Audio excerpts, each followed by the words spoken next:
Salut à tous, bienvenue dans cette nouvelle vidéo. Dans cette séance, nous allons faire un exercice sur la probabilité, plus précisément sur la loi exponentielle. Donc, on va corriger quelques exercices sur la loi exponentielle. Donc, observez bien l'exercice numéro...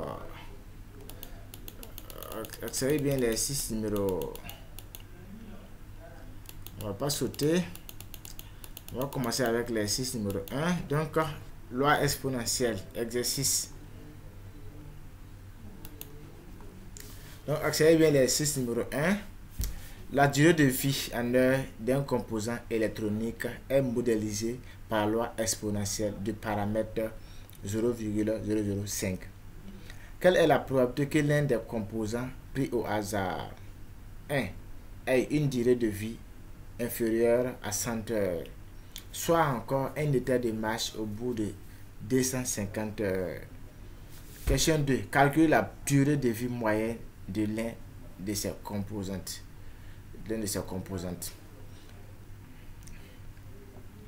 Nous sommes sur l'autre là. Ici, on sait qu'on est notre x là sur la loi exponentielle. Donc, l'exercice même a bien précisé que c'est la loi exponentielle. Je pense que tout le monde connaît la formule de la loi exponentielle. Donc, on n'a pas besoin de faire beaucoup de commentaires là-dessus. On va répondre maintenant aux différentes questions. Mais on nous dit que la durée de vie en heure d'un composant électronique est modélisée par la loi exponentielle des paramètres lambda et des paramètres 0,005. On dit quelle est la probabilité que l'un de ces composants pris au hasard ait une durée de vie inférieure à ça. Bon, je dirais tout simplement en appliquant la formule de la loi exponentielle, on aura la question numéro 1. On nous demande on va calculer P de x compris entre 0 à 100. Donc ça revient à faire intégral de 0 à 100 de lambda expo de lambda dt de t. Ça revient à donner la primitive de cette fonction.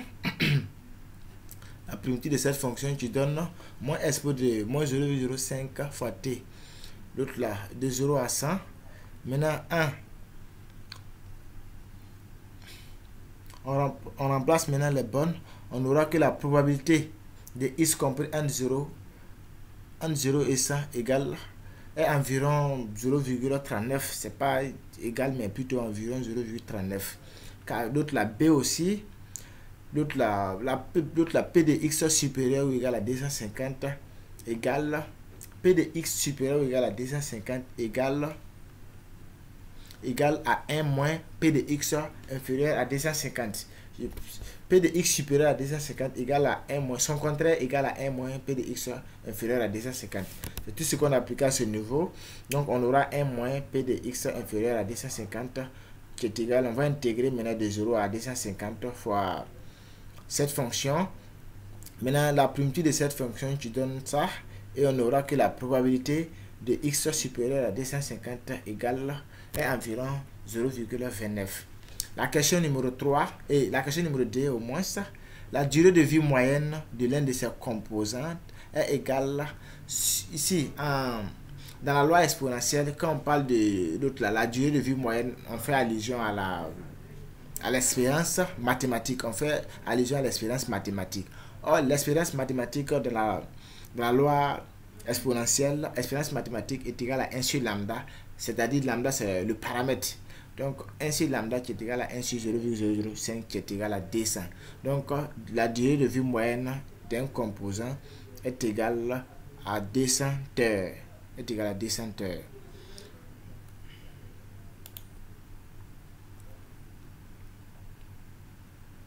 On passe maintenant à l'exercice numéro 2. On passe à l'exercice numéro 2. Donc, observez bien l'exercice numéro 2. La durée de vie en heure d'une ampoule d'un certain type peut être modélisée par une variable aléatoire qui suit une loi exponentielle. Quel est le paramètre lambda de cette loi, sachant que P de x supérieur à 800 égale à 0,2, arrondi au millième près. Arrondi au millième près. Arrondi au millième près. Question 2. Calculer la durée de vie moyenne d'une ampoule. Donc ici, le but de ces exercices là, c'est d'abord de trouver le paramètre lambda, puisqu'on nous a donné une condition ici, une condition. Donc à travers cette condition, on va prendre ça maintenant pour calculer le paramètre lambda. Maintenant, la deuxième question, c'est de calculer la durée de vie moyenne. Je vous ai dit dans l'exercice précédent, j'ai bien précisé que dans la loi exponentielle, si on parle de durée de vie moyenne, on fait allusion à l'expérience qui est égale à 1 sur la paramètre. Et à 1 sur le paramètre, autant pour moi. Donc, la durée de vie moyenne est égale à l'expérience qui est égale à 1 sur le paramètre. Donc, on va calculer maintenant le paramètre. On connaît cette condition. Donc, on va appliquer cette condition pour calculer le paramètre lambda. Donc, passons maintenant à la correction de l'exercice numéro 2. Maintenant, P de x supérieur à 800 qui est égal à 1 moins P de x inférieur à 800. Là, c'est le contraire. C'est le contraire. Puisque en probabilité, si on connaît P, pour trouver son P bar, on fait 1 moins cette probabilité. Je pense que c'est ces mêmes règles qu'on applique ici. Là. P de x supérieur à 800 est égal à 1 moins P de x inférieur à 800. Qui est égal à 1 moins intégral de 0 à 800 lambda exposé de lambda d de t. Maintenant, la primitive de cette fonction donne ça. Maintenant, en intégrant cette primitive, maintenant, on aura que l'égalité P de x supérieur à 800 est égal à 0,2 devient alors équivalente. Donc, expo de ça, expo de moins 800 lambda est égal à 0,2. Ce qui implique que lambda est égal à moins 0,2 sur 800. Donc, ça veut dire que le paramètre lambda est égal à environ 0,02 à millième près. À millième près. Donc, on peut dire lambda est égal à environ 0,02. On va calculer maintenant. Passons maintenant à la question numéro 2. La durée de vie moyenne d'une ampoule est égale. On va calculer la durée de vie moyenne. La durée de vie moyenne est égale à l'expérience. Arriver à calculer l'expérience de vie. Donc, l'expérience est égale à 1 sur le paramètre. Or, le paramètre est égal à 0,02. Donc, 1 sur le paramètre qui est égal à 460. Environ 497 heures. Donc, la durée de vie moyenne d'une ampoule est égale à 477 heures. On va passer maintenant à l'exercice suivant. Donc, passons à l'exercice suivant. Passons à l'exercice suivant. Passons à l'exercice suivant. L'exercice numéro 3. La durée de vie en année d'un composant radioactif est une variable aléatoire qui suit la loi exponentielle de paramètre lambda est égal à 0,005. On dit de calculer maintenant P de t inférieur à 1900. P de t compris entre 1500 à 2500 et P de t supérieur à 3000. Question 2. Calculer la probabilité que ce composant ne soit pas désintégré au bout de 2000 ans, sachant qu'il n'a pas été désintégré au bout de 1000 ans. Calculer la probabilité de la durée de vie moyenne de l'un de ces composants. Observez bien l'exercice. On va passer maintenant à la correction. Observez bien l'exercice numéro 3. Donc, passons à la correction de l'exercice numéro 3. Donc, on sait que P de t inférieur à 1500. B maintenant, P de t compris entre 1500 et 2500. Et c'est P de t supérieur à 3000. On dit calculer la probabilité que ce composant ne soit pas désintégré au bout de 2000 ans, sachant qu'il n'a pas été désintégré au bout de 1000 ans. On va passer maintenant à la correction de l'exercice numéro 3. Donc, on a P de t inférieur à 1500 qui est égal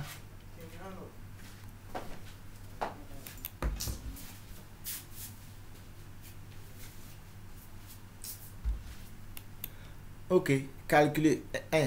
Ah, maintenant, calculer P de t inférieur à 1500. Ça, l'autre, cela revient à calculer P de t compris entre 0 à 1500. Maintenant, en intégrant maintenant l'autre, la fonction. Donc, je disais, voilà, P de x inférieur à 1500. En intégrant maintenant la fonction expo de moins 0,05 fois 0, moins expo de moins 0,05 fois 1500. L'autre là, c'est égal à 1 moins expo de moins 0,75. Donc la probabilité de P de t inférieure à 1500 est environ 0,53 au centième près.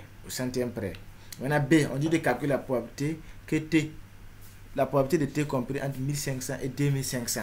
En intégrant ces mêmes fonctions, on aura que la probabilité est environ 0,19 au centième près. C, P de T supérieur à 3000. En intégrant encore cette fonction de 0 à 3000, on aura que la probabilité est environ 0,22. D. Le 2 maintenant, c'est... Observez bien la question numéro 2, puisque l'autre là, ici c'est un peu compliqué. On calcule l'autre là, P de T supérieur ou égal à 1000, sachant que P de T supérieur à 2000, c'est égal, on va utiliser la formule de la probabilité conditionnelle. On sait que quoi? La probabilité de T supérieur à 2000, sachant que T supérieur à 1000 est réalisée, est égale à probabilité de T supérieur à 2000 inter probabilité de T supérieur à 1000 sur probabilité de T supérieur à 1000. Maintenant, en remplaçant P de T supérieur à 2000 sur P de T supérieur à 100, on aura, en intégrant ces mêmes fonctions, on aura que la probabilité de T supérieur à 2000, sachant que T supérieur à 1000 est réalisé, est environ 0,61 au centième près. Remarque, un résultat du cours nous permet d'écrire que P de ça, puisque cette formule-là au cours, on nous a donné cette formule au cours. Donc on sait que P de T supérieur à 2000, sachant que P de T supérieur à 1000 est égal à P de T supérieur à 1000, c'est égal à P de T supérieur à 1000 plus 1000. Or, P de T supérieur à 1000 plus 1000 égale à P de T supérieur à 1000. Donc, c'est-à-dire, calculer la probabilité de P de T supérieur à 2000, sachant que P de T supérieur à 1000 est réalisé, revient à calculer la probabilité de T supérieur à 1000. Maintenant, en intégrant cette fonction, on aura que le résultat est environ 0,61 au centième près. Voilà. Maintenant, la question est, on nous demande de calculer la durée moyenne de vie. Dans la loi exponentielle, la durée moyenne de vie revient à calculer l'expérience mathématique. Or, l'expérience mathématique dans la loi exponentielle est égale à 1 sur lambda. Lambda, c'est le paramètre. Donc, on a 1 sur 0,005 qui est égal à 2001. Donc, la durée de vie moyenne de l'un de ces composantes est égale à 2001.